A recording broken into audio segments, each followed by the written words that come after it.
For those of you whom I haven't yet met, my name is Stephanie Wiles, and I'm the new Henry J. Heinz II director. I'm just about now 3 months into the job here. I arrived on July 2nd with my husband and my family, and I'm really thrilled and honored to be working at Yale with such wonderful colleagues at the gallery with this incredible and extraordinary collection. And it's great, of course, to be collaborating with so many talented faculty and students as well.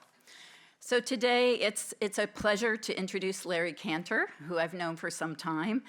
Larry is the gallery's chief curator and the Lionel Goldfrank III curator of European art. And as many of you know, before coming to Yale, Larry was the curator in charge of the Robert Lehman collection at the Metropolitan Museum of Art in New York. He received his PhD from the Institute of Fine Arts at New York University, and of course he's published widely on 14th, 15th, and 16th century Italian paintings. Larry's current research, Leonardo Discoveries in Verrocchio, which I hope many of you have seen up in the galleries or will see after this, is a testament to deep looking, to instinct, judgment, and training, combined here with an intense study of who was who and who did what in Verrocchio's studio. The show and its excellent accompanying catalog, which I have here, chronicle a remarkable exploration of Renaissance workshop practice along with close stylistic analysis. Larry's forensic inquiry into the young Leonardo's contributions builds on his deep expertise and scholarship in the field of Italian paintings. And I'd like to just mention a few of his contributions: the Catalog of Italian Paintings in the Museum of Fine Arts in Boston, the Italian paintings from the Richard L. Feigen collection.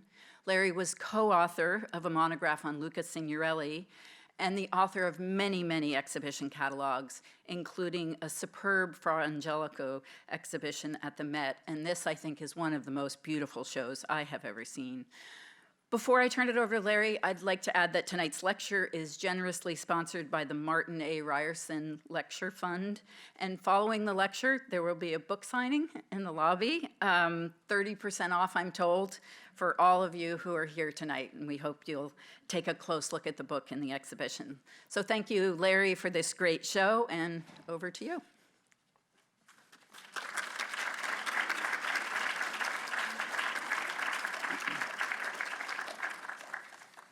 Thank you, Stephanie. Thank you all for being here tonight. I'm especially honored to have been asked to deliver a Ryerson lecture. Both of you in the audience who might have read the catalog may recall that it opens with an anecdote of a Ryerson lecture in 1939, where Kenneth Clark was invited to come over from London, and he chose to lecture on Leonardo da Vinci. So now, nearly 80 years later, the circle is coming to full close. The exhibition currently installed here at the Art Gallery celebrates the recovery of a neglected formative period in Leonardo da Vinci's early career.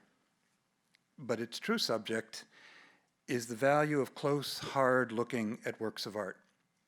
Its point of departure was a chance encounter 23 years ago with this painting in the Worcester Art Museum in Massachusetts.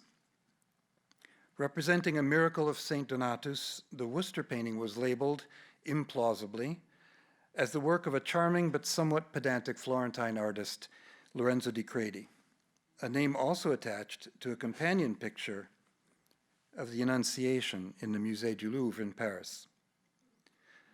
Fragments of a larger altarpiece, and originally painted on a single continuous piece of wood. The Louvre and Worcester panels were probably separated during the Napoleonic Wars at the very end of the 18th or the very early years of the 19th century. They were reunited this past spring in Worcester and now again in New Haven for the first time in perhaps 200 years. Tonight, I would like to begin by asking you to look closely. Does this sound like my distinguished colleague, John Walsh? The only difference is I did not ask you to silence your cell phones, but I assume you're all so well prepared by John that you've already done so. Tonight I would like to begin by asking you to look closely with me at the Louvre Annunciation. It has a lot to tell us that generations of visitors to Paris may have overlooked. It has always been exhibited at the Louvre, at least as far back as I can remember, and I first visited the Louvre 45 years ago, in a wall case behind a thick sheet of glass. There it hung alongside a number of small, lovely, but not especially important panels from Florence, Siena, Perugia, Bologna, with a modestly disarming label identifying it as the work of Lorenzo di Credi or Leonardo da Vinci, in that order. Perhaps this modesty is understandable at the Louvre in a way that it would not be anywhere else in the world.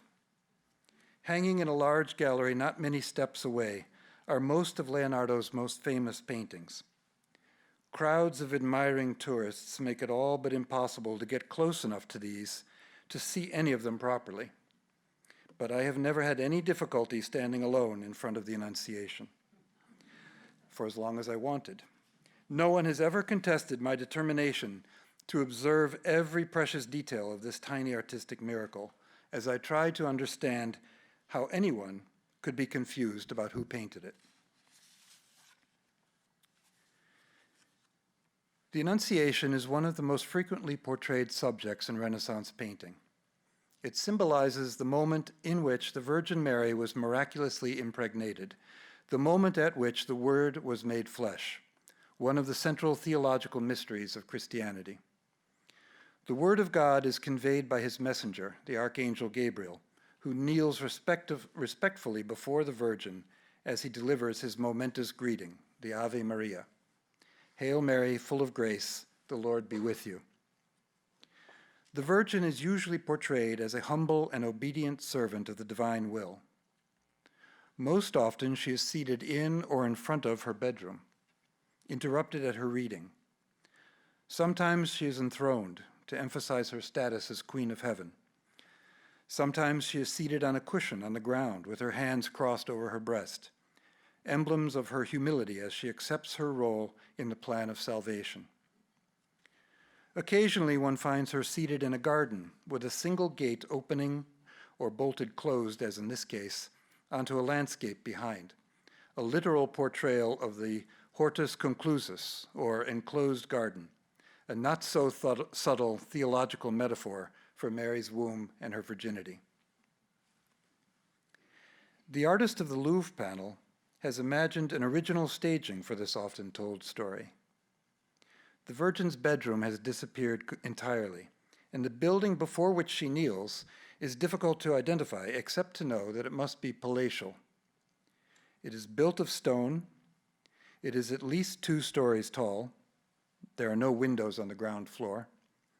And deep wooden benches and a beautifully tiled terracotta patio line its outer walls.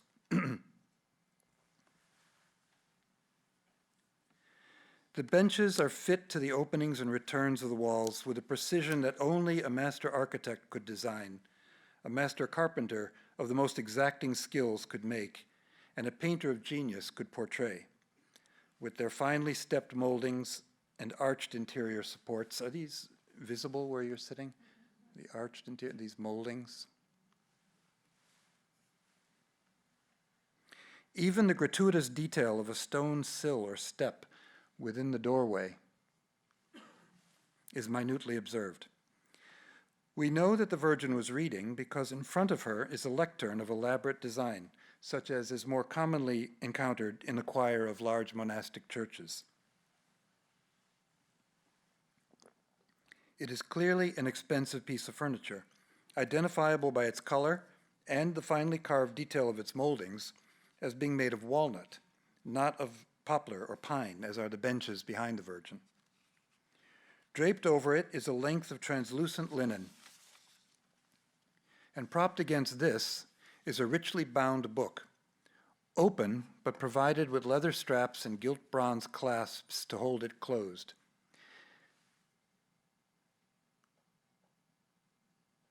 Its pages turned up at the corners from constant thumbing. Is that visible right there? Have any of you seen this painting in the exhibition? Do you know how tiny that detail is? I don't think millimeters are small enough to measure it. The Archangel Gabriel has entered the enclosed garden, and the artist has thoughtfully provided a low opening in the surrounding wall at the left to enable him to do so less than miraculously. But it is not only the angel who appears to have entered through this opening. Light, too, streams into the scene this way, and it is light that seems to be the agent of the divine will. It is also the engine of physical perception. Light picks out each of the feathers in the angel's astonishing wings, gently ruffled by the wind of their beating, and distinguished in length and form among the primaries, the secondaries, and the greater and lesser coverts. Light sculpts the folds of Gabriel's rich red cloak, pooling on the ground around him as he kneels, the pull of the button on his golden sleeve, and the flounce of his blousy white tunic, indicating that he is just alit and leans forward to deliver his message. Although his face is turned away from the source of the light, he is a divine being and so is illuminated fully. But as if to remind us that the world he has stepped into is real, the artist shows his left hand as it rests across his knee, emerging from deep shadow into the bright stream of light, while his fingers once again fade into soft shadows. The depiction of the Virgin's blue robe is even more exceptional than the angel's red cloak. The thickness and weight of the fabric can be sensed by its slow resistance to gravity where it touches the pavement as Mary bows before the angel, or by the broad depressions formed by her fingers where she presses into it at her shoulder. Her elegant hands are caressed by the light as it reveals the tiny points of her knuckles. The back of her robe, where it covers her feet, is lit by reflections off the wall of the building behind her. Even the humble benches grow to larger-than-life significance by the crisp shadows cast beneath them by their legs, revealing the utterly gratuitous details of their construction. All this in a pictorial surface that can be measured in a small number of square inches, not in feet or meters.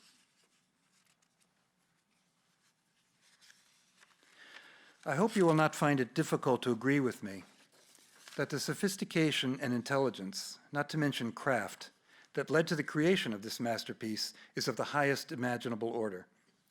Beyond the precision of details we have just been admiring, the spatial illusion achieved in this painting, the rings of draperies spreading on the ground around the kneeling angel and the Virgin, the impression of great depth conveyed by the landscape, and the continuous recession of the architecture into that distant landscape is altogether exceptional. Which of the two artists named on the Louvre's label was capable of these conceits, Lorenzo di Credi or Leonardo? Here is an enunciation that no one can dispute was painted by Lorenzo di Credi. Light in this picture is approximate. It seems to be coming from above and slightly to the left, but it does not break across the angel's arms in a coherent fashion, and while it permits the Virgin's chair and the columns behind her to cast shadows, at slightly different angles, I should note, it does not extend the same privilege to the roof above her head, which casts no shadow at all. The red and blue draperies are agitated but flat, mere linear patterns of light and dark. The angel's hands are too big for his head. The Virgin's head is too big for her hands. Does the angel stand in the garden or hover above it? Turned 3/4 toward the viewer, he looks vaguely before him toward the Virgin. She too is turned 3/4 toward the viewer.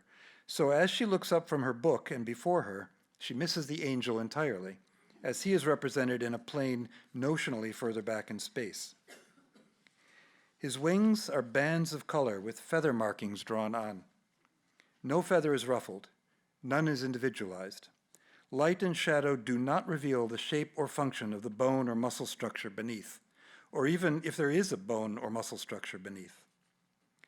How could anyone think or have ever thought that these two paintings could be by the same artist? How did this confusion arise, and how has it persisted so long? We are told by their earliest biographer, Giorgio Vasari, that Lorenzo di Credi and Leonardo da Vinci were students together in the workshop of the great Florentine sculptor, painter, and goldsmith, Andrea del Verrocchio. Lorenzo di Credi, who was 5 or 7 years younger than Leonardo, depending on which of his mother's tax declarations one chooses to believe, was actually a pupil of Verrocchio when Leonardo had already registered in the painters' confraternity as an independent master. Documents tell us, however, that even after declaring his independence, Leonardo continued to live in Verrocchio's house, and we have evidence that he continued to work on paintings with Verrocchio during the period of Lorenzo's apprenticeship. Vasari, writing several decades after they both had died, and probably recording hearsay as much as knowledge, claims that Leonardo and Lorenzo were great friends, and that Lorenzo was able to imitate Leonardo better than anyone else. You'll have to guess which of these paintings is by Lorenzo and which by Leonardo. Lorenzo di Credi actually imitated a number of painters more inventive than he. Original composition was not his strong suit. But I fear that art historians since the 19th century have taken Vasari more literally at his word than perhaps Vasari intended. It was not Leonardo's style or the revolutionary achievements of his pictorial imagination that Lorenzo imitated. It was simply his compositions and his figure types. In every case, however, where we can find a direct quotation from a work by Leonardo in a painting by Lorenzo di Credi, we find that Lorenzo has flattened his model and made it a planar, linear design. This is the nature of Lorenzo's talent, his gift as well as his limitation. He understood the emblematic representation of space and of objects in space, but he never mastered the ability to persuade viewers that his space or the objects in it were believable. He is a charming and decorative artist, but as Bernard Berenson put it more succinctly, if indelicately, than anyone else, in Leonardo, Verrocchio had a pupil who soared far above him in genius. In Lorenzo di Credi, he found a follower who lacked both wit and initiative to stray to right or to left. I wish I could write like Berenson. Nevertheless, Lorenzo di Credi served a useful purpose to art historians that perversely encouraged them to overlook the fact that none of the very good paintings they wished to attribute to him looked anything like the very mediocre paintings they knew were his. This useful purpose sprung entirely from Vasari's comment that Lorenzo had been an able imitator of Leonardo, and scholars were desperately looking for just such an able imitator. So large had Leonardo's reputation grown by the middle of the 19th century that the catalog of paintings believed to be by him was grossly inflated with a generous number of unrelated works of art. In 1869, Walter Pater published in the Fortnightly Review a short but powerful critical essay about Leonardo that many of us believe is the most stirring piece of English prose ever dedicated to any painter's or sculptor's work. The passages in it dedicated to the Mona Lisa have been described as, and I quote, probably still the most famous piece of writing about any picture in the world. More than half of the thrilling pages in this brief essay, however, describe paintings and drawings that no one today believes are by Leonardo. Perhaps inspired by this lapsus, scholarship at the end of the 19th century and into the beginning of the 20th century labored obsessively to strip Leonardo of all but a restricted core group of universally accepted masterpieces. In this effort, Lorenzo di Credi was a convenience, a godsend actually. Any number of paintings carefully pruned from the Leonardo orchard could be relabeled as Lorenzo di Credi, with no one troubling to look too closely to see whether they had been repackaged correctly. One document, dated 1485, seemed to support these reductive arguments. In that year, Andrea del Verrocchio signed an affidavit assuring the executors of the estate of Bishop Donato de' Medici that he had all but finished an altarpiece they had commissioned from him for a chapel endowed by the bishop in the Cathedral of Pistoia, a town some 19 or 20 miles to the northwest of Florence. Verrocchio went on to say that the altarpiece would have been entirely finished and delivered 6 years earlier had the executors simply paid him what they owed for it. Since Donato de' Medici died in December of 1475, it is reasonable to suppose that Verrocchio received his commission sometime in 1476. And if his attestation is to be understood literally, he and his assistants worked on the painting until about 1479, when we may assume they put it aside incomplete. It must then have been completed after 1485, since it was eventually delivered to Pistoia. 60 years later, Vasari saw it there and declared it the work of Lorenzo di Credi. The large central panel of the painting is still standing in the Cathedral of Pistoia, but two of its smaller parts, the Louvre Annunciation and the Worcester St. Donatus, were cut away from it and dispersed. So it was chiefly on the strength of Vasari's attribution that the Louvre and Worcester panels, as well as the main panel of the Pistoia altarpiece, were assumed to be by Lorenzo di Credi. If, as we must suppose, the altarpiece was in fact only finished after 1485, Vasari's ascription of it to Lorenzo di Credi makes sense. After that date, Verrocchio was mostly active in Venice, where he died 3 years later, working on his bronze monument to the condottiere Bartolomeo Colleoni, while leaving Lorenzo di Credi in charge of the Florentine studio. Ultimately, Lorenzo would be appointed Verrocchio's universal heir, inheriting the workshop's obligations as well as its assets. Verrocchio's other main assistant, Leonardo, had left Florence for Milan several years earlier, sometime between 1481 and 1483, so he could not have been involved with the completion of the altarpiece. Leonardo had been living in Verrocchio's house and presumably working alongside him in 1476, when the design and painting of the Pistoia altarpiece had begun. If we wish, therefore, to distinguish among the artists involved in this work, we must begin by determining how much of this altarpiece might actually have been painted when Verrocchio declared it all but finished, and how much might have been added or changed at a later date by Lorenzo di Credi. Most scholars addressing this question simply describe the painting as wholly by Lorenzo, but I would submit that only one admittedly large section of it looks like other certain works by Lorenzo di Credi. The central foci of the composition, the Christ child and the Virgin's blue robe. These are as fussy, as lumpy, but ultimately as flat as the draperies and figures in the Annunciation we saw a short while ago, or as they are in any other painting of the Virgin and Child by Lorenzo di Credi. Notice the implausible arrangement of folds on the top step of the dais at the left side of the throne, strictly parallel to the picture plane and not even falling flat onto the ground in order to reinforce the recession into depth of the carpeted pavement. By contrast, the slightly grayer or more purple fabric that covers the Virgin's left foot at the right side of the throne rests convincingly on the carpet in two carefully studied folds, one of them projecting aggressively forward.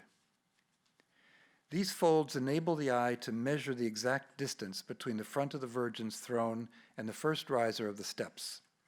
On the left side, they obscure this distance and make it impossible to establish. The slightly grayer passage on the right must be a remnant of an earlier version of the Virgin's robe, possibly painted by Verrocchio or by Leonardo, but certainly not by Lorenzo di Credi. Other details of the painting, notably the landscape background with its flat blue hills and its shorthand notations of shrubbery, alternating with carefully studied trees, may have been retouched by Lorenzo, but it is unlikely that he could ever have imagined, let alone executed, the variegated marble and delicate fluting of the pilasters decorating the Virgin's throne, the complex foreshortening of the piers and trabeation framing the distant landscape view, or the soft lights and shadows articulating the shell niche above it. I find it equally difficult to believe that the figures of the Baptist or of St. Donatus, except perhaps for the bishop's white alb, were painted by Lorenzo di Credi. And what of the magnificent carpet covering the steps of the dais on which the Virgin's throne is set? No painter in 15th century Florence or anywhere else in the world that we know, besides Leonardo, demonstrated an ability to foreshorten abstract decorative forms as brilliantly and from so low an angle of projection as these, all the while maintaining an unmistakable impression of the soft, warm texture of the carpet. No one else could have painted so effectively or so patiently the light breaking across the twists and knots in the tasseled fringe projecting over the front edge of the pavement, so like the complicated studies of hair or of water in many of his drawings. Indeed, who else would have bothered to include this fringe, so difficult and time-consuming to paint? It may seem counterintuitive today to imagine a collaboration in which the greater artist was assigned decorative details of the setting rather than the most important figures. But Renaissance painters did not subscribe to modern prejudices. Also, it must be remembered that Leonardo was not the head of the studio. He was a junior partner. How might the two artists have divided their work on the altarpiece predella? Did Leonardo work here alone? Did Verrocchio? Is this Leonardo's painting atop a design by Verrocchio? Was Lorenzo di Credi called upon to finish or retouch any part of these two scenes? You don't need to answer those questions, it's coming up. For the first half of its known history, the Louvre Annunciation was recognized by most people as a work by Leonardo. It was demoted to Lorenzo di Credi's catalog only after it was identified in the early 1930s as having originally been the center of the Pistoia predella. Berenson's most eloquent and influential pupil, Kenneth Clark, expressed the problem in its full ironic brilliance when he wrote of the Annunciation in 1939 that it is a work of unusual perfection, composed with complete mastery of spatial intervals. The handling is precise but sensitive, and some passages, such as the angel's wing, show real penetration. In fact, we can praise it more unreservedly than any other of Leonardo's works of this period, and having done so, it may seem paradoxical to doubt its authenticity. And what of its companion in the Pistoia predella, the Worcester miracle of St. Donatus? For Clark, the Worcester panel was merely a picture of no great charm, he said, while Berenson was more unreservedly dismissive in his contemptuous opinion of it. Berenson was a far greater connoisseur than Clark, but must we agree with either of them? There is no difference whatsoever in the handling of landscape between the two panels. If one is by Leonardo, so must be the other. The plum-colored cope of St. Donatus in the Worcester panel is the same weight as the Virgin's blue robe in the Annunciation. It falls to the ground with the same slow, heavy rhythm and spreads in a ring about the saint's knees with the same unmistakable mastery of spatial illusionism. Its yellow lining catches flickering highlights with an even greater degree of animation than any passages in the Louvre painting. While such gratuitous details as the highlighted tip of the bishop's thumb, barely visible behind the bridge of his left hand, are touches of pure genius. The problem in assessing the Worcester painting properly is that it is discordant. It is not a harmonious and uniformly subtle image like the Louvre Annunciation. It is not composed, to borrow Kenneth Clark's turn of phrase, with complete mastery of spatial intervals. It represents an event described in the Golden Legend. Before leaving his home, a tax collector, Eustachius, entrusted a large sum of money to his wife, Euphrosyne, to hide it for him. Upon his return sometime later, Eustachius found that his wife had died, and he, being unable to find the hiding place she had chosen, was condemned to death for the theft of the money he had entrusted to her. The location of the money, and thus the salvation of the tax collector, was revealed to St. Donatus, praying at Euphrosyne's tomb. The note of discord is introduced in the figure of the tax collector at the left of the Worcester panel. Kneeling as he gestures to St. Donatus with his left hand, and with his right points to a hole, the hiding place of the tax revenues, the lower half of his body is too small for the upper half. He is presented in pure profile, with his left knee raised and his right knee touching the ground close to the viewer. Yet his right foot is implausibly much further back in space than his left foot. His draperies are flat and schematic, simple zigzags of red mixed either with white or darker red to indicate, but not simulate, folds of fabric. Where they rest on the ground, they form a simple tubular fold arranged strictly parallel to the picture plane. Everything about the way he is painted negates the impression of the space he is meant to occupy, a characteristic sign of Lorenzo di Credi's handiwork. Yet, it is only the lower half of the figure's body and his red draperies that disappoint in this manner. His purple tunic and sleeves, his fur cuffs with just a touch of chemise showing at the wrist, and his highly expressive hands, even more cleverly lit than are the bishop's, are certainly by Leonardo. His head is damaged and slightly repainted, but it too, I believe, is by Leonardo. What of the architecture that brackets the two figures? Is it possible to propose a solid attribution for straight lines and expanses of brown? The hole in the ground at which the tax collector points was probably painted by Lorenzo di Credi. Its edges do not converge perspectively as they move backward in space, they splay outwards. Infrared reflectograms of the painting show that the columns overlap the landscape. Did Leonardo change his mind, or did Lorenzo change it for him? The same images suggest that the ground and the building at the left are brushed in almost haphazardly around the figures. You see this sloppy brushwork throughout here? This infrared reads through the paint layers to what's present underneath. Countermanding the spatial logic of St. Donatus' carefully studied placement and simplifying the shadows cast that should have been cast by his cloak. These areas must have been added by Lorenzo di Credi. When I first noticed 23 years ago that the Worcester painting was by more than one artist, I tried to imagine a scenario in which two painters could have been working side by side in so small an area.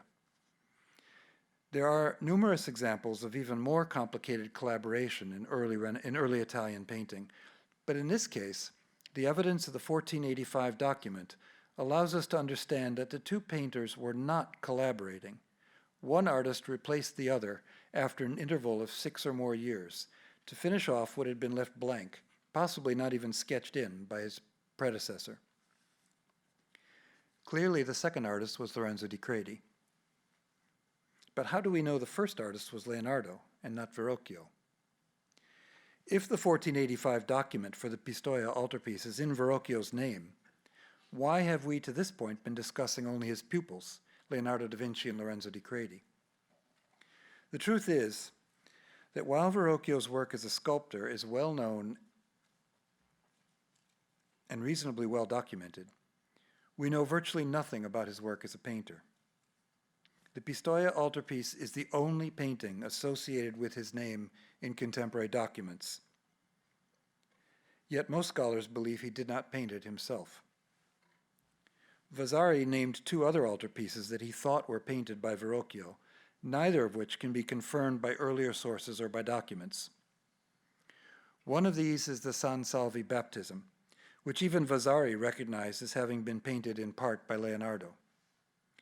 The other is a painting now in Budapest, which most scholars think is not sufficiently distinguished to be worthy of an artist capable of producing sculptures of the caliber of the Christ and St. Thomas, or the Colleone monument. Frankly, I prefer not to confuse painting with sculpture, or an artist's capacity in one medium with his reputation in another. If the San Salvi baptism is in part by Verrocchio, and there is no reason to believe it is not, then the Budapest altarpiece is manifestly an earlier work by the same hand. Beyond a relationship of style, one key factor that links the Budapest altarpiece with the parts of the San Salvi baptism that were painted by Verrocchio is that both were executed in an egg tempera technique. The passages of the baptism now recognized by Leonardo are instead all executed in oil paints. Leonardo is here in the landscape and in this figure. The rest is Verrocchio. All of Leonardo's universally accepted mature works are painted in oil. The Louvre Annunciation and the Worcester Miracle of St. Donatus are painted in oil. The fact that Leonardo and his teacher did not practice the same technique has frequently led to speculation of where and from whom Leonardo might have learned to master the oil medium. Only once, however, has the inverse corollary been explored. If Verrocchio could not teach Leonardo to paint in oils, what did he teach him? Obviously, Leonardo must first have learned to paint in tempera. What might a tempera painting by Leonardo look like? None have been identified. Do any survive? I believe that at least 4, possibly 5 tempera paintings by, or in large part by Leonardo, exist that are not widely recognized as his. All of them have been attributed to him at one time or another, but none has gained wide acceptance as his. Perhaps because all of them are collaborative works that appear to have been conceived in at least 3 cases executed in Verrocchio's studio. The most important and the most revealing of these is a large Virgin and Child with 2 angels in the National Gallery in London.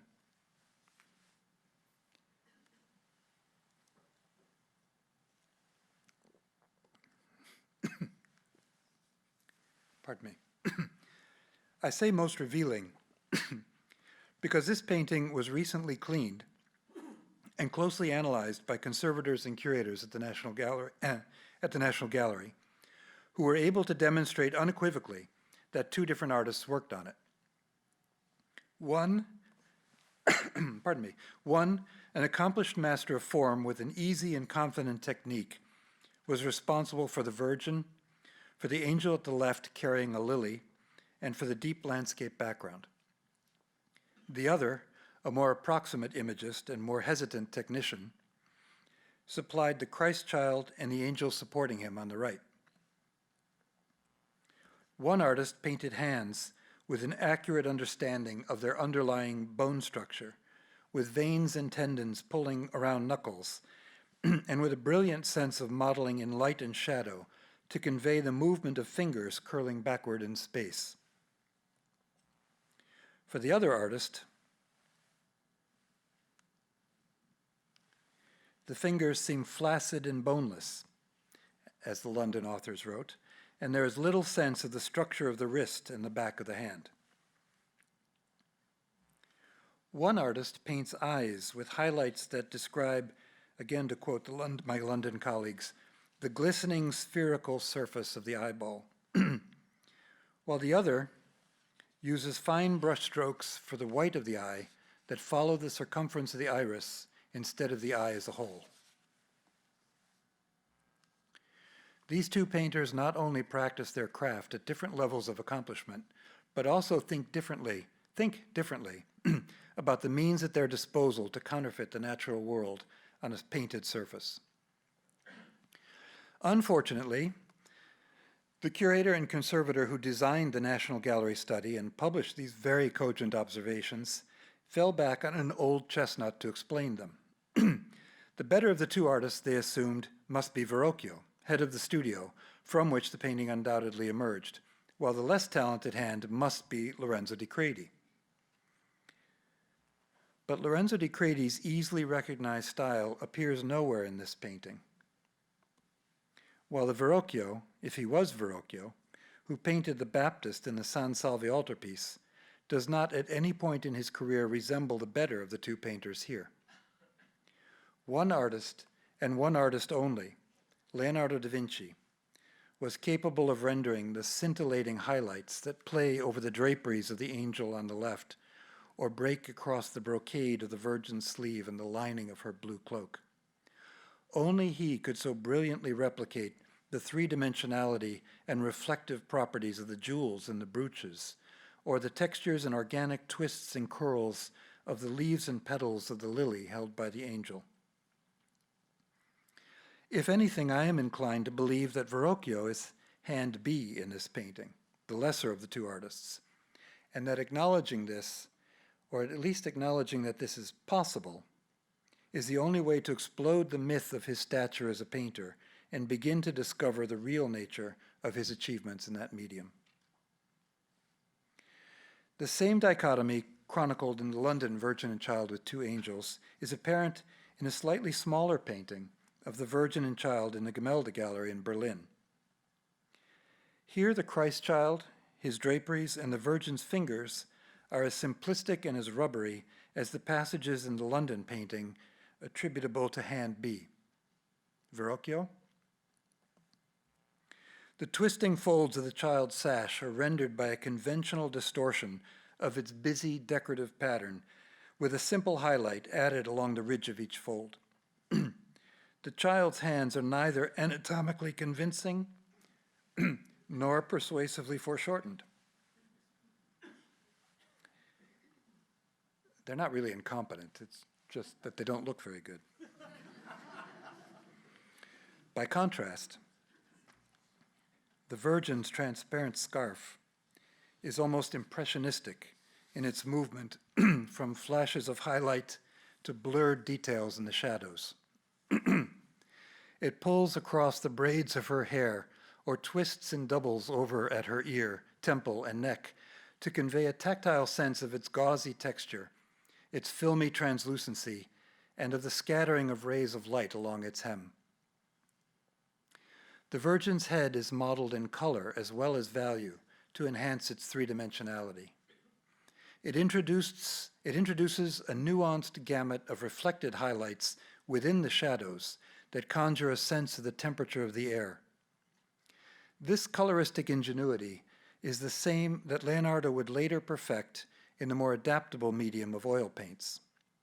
I know of no other Florentine artist of the 15th century who attempted, let alone realized, anything like it in tempera.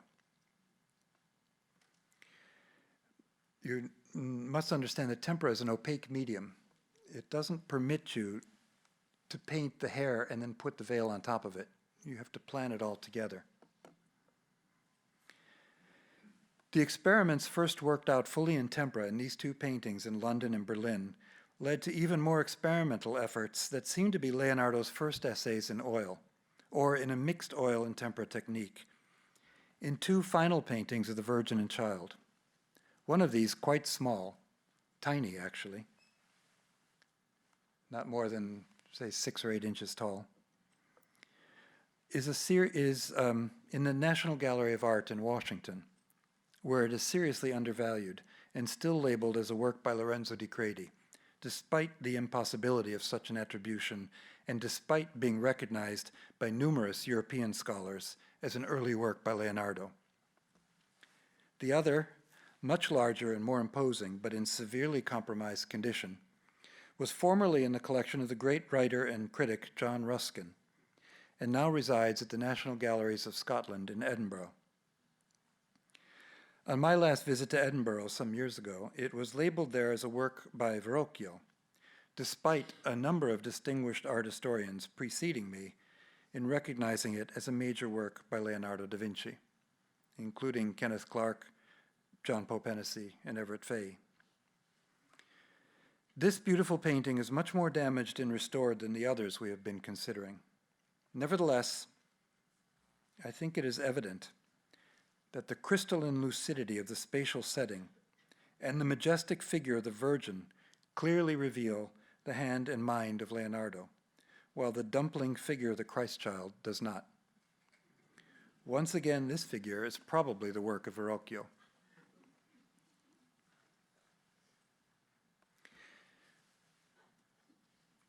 these rather pathetic draperies are actually the work of my friend John Brealey about 40 years ago, so pay no attention to those. It remains to discuss the two most surprising additions to Leonardo's early career as an assistant in or recent graduate from Verrocchio's workshop. I say surprising because these two paintings, each of them more than 5 feet long, originally decorated pieces of furniture, an art form often accorded a relatively low status by modern historians within the hierarchies of the fine arts. That, however, is an anachronistic assessment.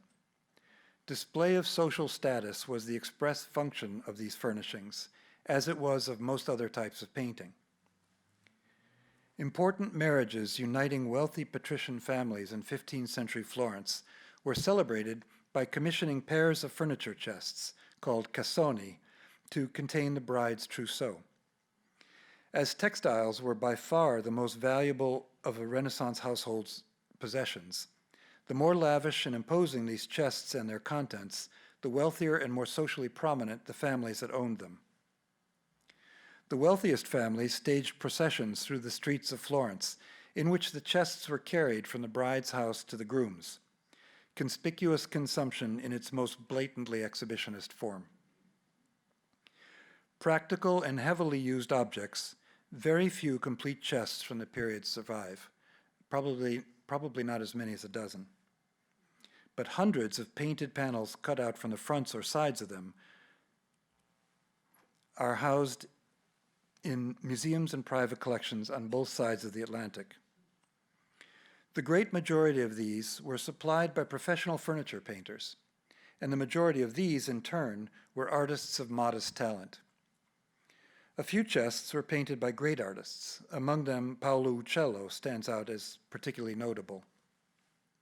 None are by as great a painter as the pair that I first saw in a basement storeroom at the Musée Jacques-Marandré in Paris.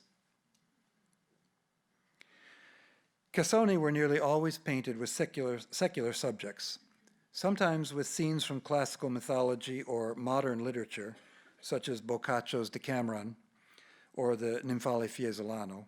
More often they were decorated with stories from Roman history, drawn from Livy or Plutarch.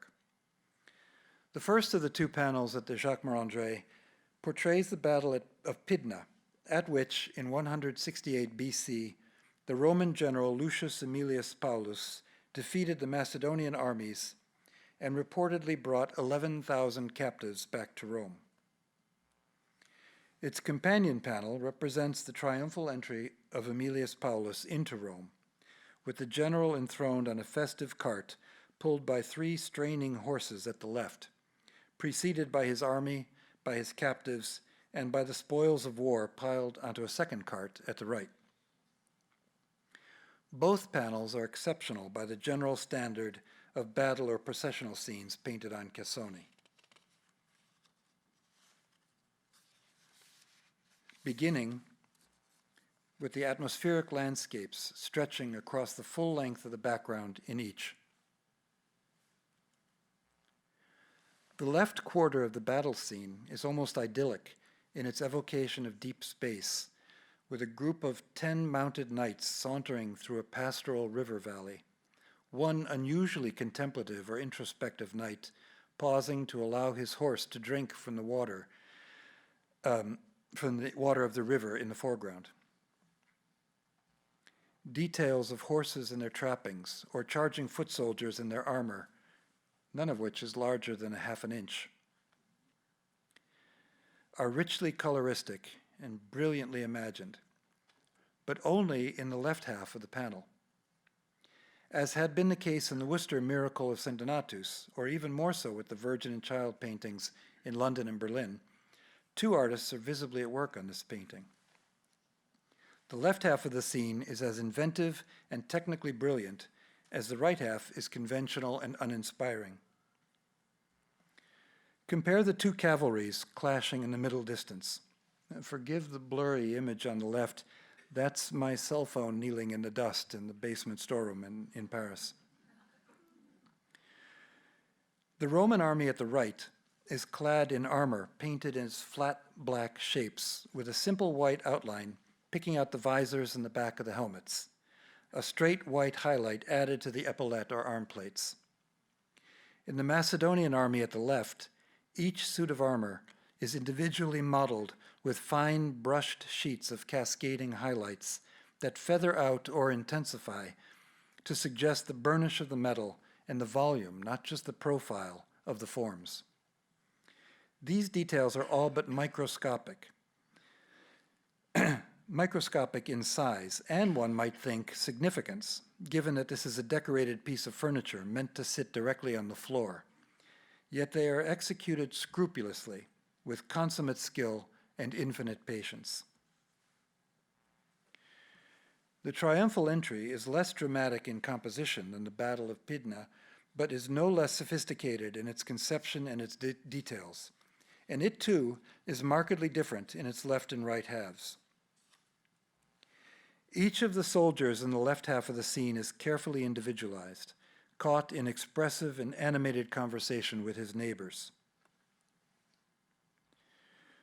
The great notional weight of the triumphal cart bearing the enthroned general is conveyed by the muscular tension of the 3 horses harnessed to it, 2 of them with all 4 feet planted firmly on the ground as they strain forward, their eyes fairly bulging with the effort. The 2 horses pulling the cart at the right, by contrast, are cantering lightly as though their burden were weightless. The crowd of soldiers and their captives pressing in at the city gate might best be described as engagingly naive. Their heads grow larger rather than smaller as they are shown further back in space.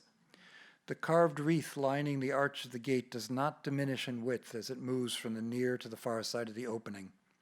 And the buildings in column emerging above the walls of the city are ill-proportioned, clumsily drawn, and flatly painted. The only exception to this left-right division are the crenellated turrets that fortify the rear wall of the city, catching the rays of the setting sun with a gentle nuance of color and tone, shared by the dreamlike landscape of which they are part. Both these paintings are painted in tempera. It's a miracle of technical accomplishment. Recovering his youthful exercises, first as the star pupil of Andrea del Verrocchio, and then as Verrocchio's assistant or junior partner, in no way diminishes the luster of Leonardo's later achievement. If anything, the mystery of his revolutionary talent is deepened by watching it emerge from the conservative, traditional atmosphere in which it was first nurtured, watching it employ an archaic vocabulary to express novel, utterly original thoughts. Vasari recounted an anecdote of Verrocchio having sworn never to paint again.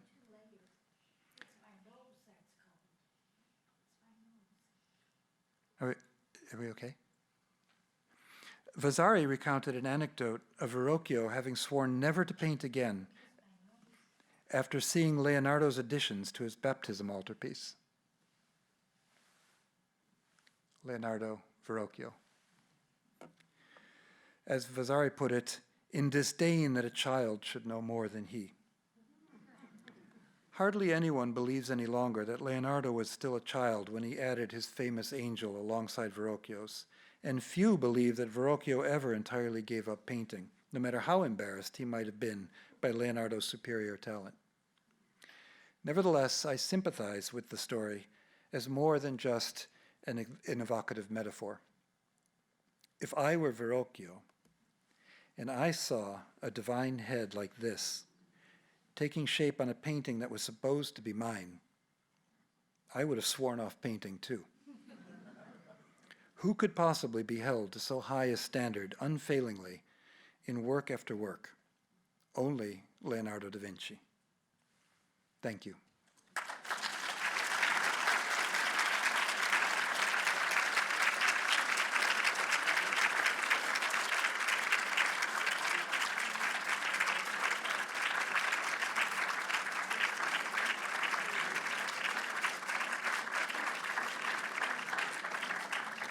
Thank you very much. I'm told we have time for a few questions, if there are any. I hope someone is prepared to criticize everything I've just said. Yes. I'll ask a very fast, very maybe an obvious question, but with modern techniques oh, I'm sorry. I'm humbled to ask this, but that was a wonderful lecture. Thank you very much. Thank you. And with the, thank you. With techniques of chemical analysis and other processes that have developed over the last few decades, is there a way to analyze, maybe even just, if you're allowed to take a fine chip or a tiny, tiny bit of the painting, no one likes to think of that, but are there ways that one could also maybe more definitively prove the theories that you've laid out? The answer is yes and no. Technological advances have given us many, many more tools in the arsenal of investigation than we ever had in, for example, Kenneth Clark's day. But they don't have answers. You can't point a gun at the painting and say, who painted it, and have it flash on the monitor. If you ask the right questions of technology, it has a lot to reveal. For example, in studying the baptism altarpiece that we looked at, traditionally everyone believed Vasari that it was just the angel that Leonardo had painted. The technical examinations you've just described revealed instead that the oil technique of that angel is the same as the technique of the landscape and the Baptist. Instead, Verrocchio's angel was painted in tempera, as was the Baptist and some of the rocks on which he stood. Similarly, we have been able to look, as you saw, underneath the paint layers of the Saint Donatus. We could see that there are two different systems of drawing involved in that painting. So even without a theory of who the artists were, you could see that there were two artists. But science can't tell you who those two artists were. There's no fingerprint analysis or anything of the sort involved. What we're still looking for are tests so delicate and subtle that we can pose ever finer questions and hope that we can get an answer that can be measured as opposed to just debated.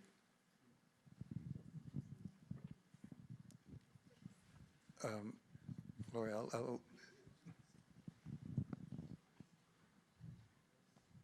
I'm just following the microphone around, whoever's closest. A truly fascinating discussion.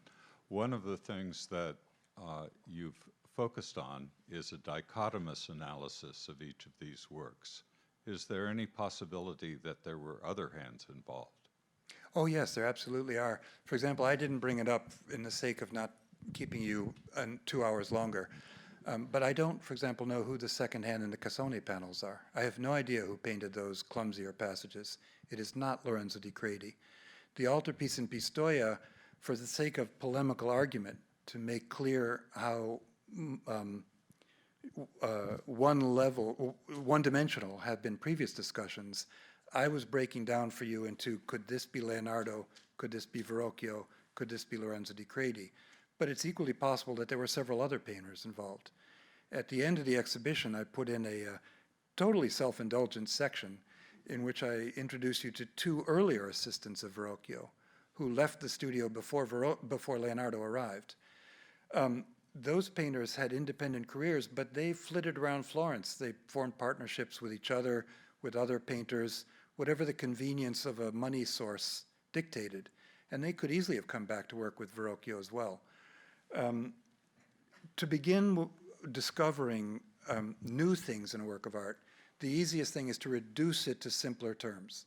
Once those are acknowledged, we can start looking for ever finer shades of gray, blue, red, orange, and yellow, and come back to your question in 10 years' time with a new answer. I think there's a question in the back. There are two questions in the back. If you'd like to shout, we might not need to wait for the microphone. I can do that.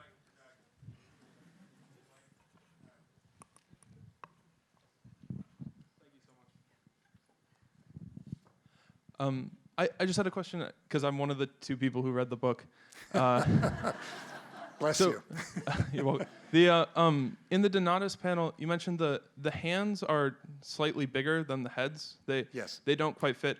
And I think at some point I've read either in the book or somewhere that the explanation is a storytelling perspective of focusing on the highlight of the miracle. Are there any other examples in paintings by Leonardo where we see him altering what would be the realism in order to enhance the storytelling? Actually, you didn't read that in my book. One of the weak points in my argument is I never focus on subject matter. It's simply, it's bigger than I am, so to speak. Every artist would conceive their images in order to tell their story. Leonardo had a way of conceiving his images to amplify the aspect of his story that he was most interested in. One of the most exciting things about the Annunciation, for example, is the specific second in the narrative that Leonardo is focusing on. But in my experience, he never distorts anything in order to emphasize a particular point. He is not a slave, but a worshiper at the altar of optical verism. I didn't say the hands are too large for the head, except in the Lorenzo di Credi Annunciation.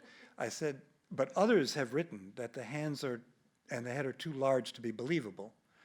I think when they say that, they mean that they're too large for the feet, for the legs. The bottom half of that body is stunted by comparison to the top half. But to be honest, it's only because it was left blank and Lorenzo di Credi had to fill in something. A colleague of mine here at the gallery pointed out to me that in order to do that, what he did was make a drawing of the legs of the angel in the Annunciation and put it over underneath the torso of St. Donatus.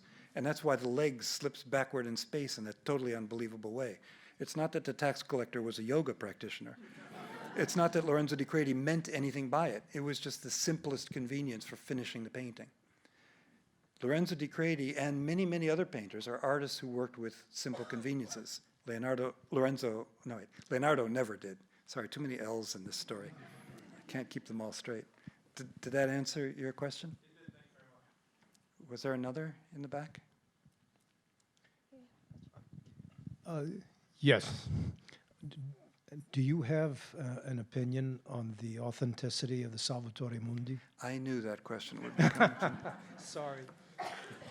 I do not, and even if I did, I wouldn't share it. I'm sorry. I suspected that would be the case. Thank you. But thank you for clearing the elephant out of the room. Another. One last question, perhaps? On this side of the room? You mentioned that it's discussed a lot if Verrocchio didn't teach Leonardo to paint in oil, who did? Yes.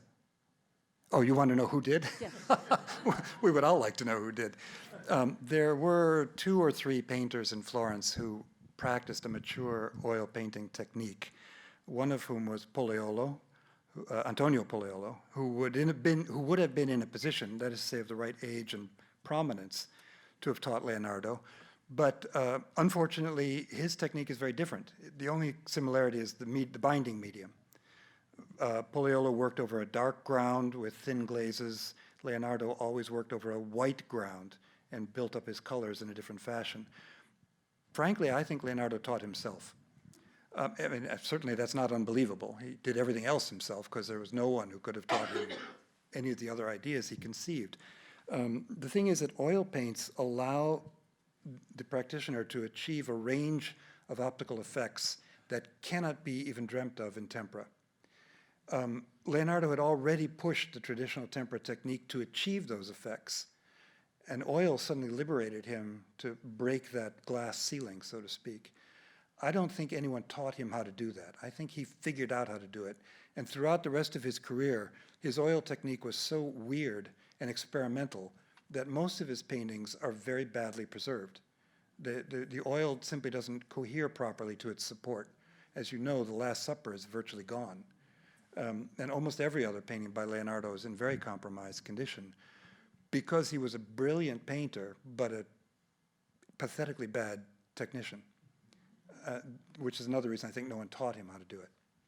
But that's just guesswork. We don't know. It's all inductive reasoning. Thank you all very much for your patience.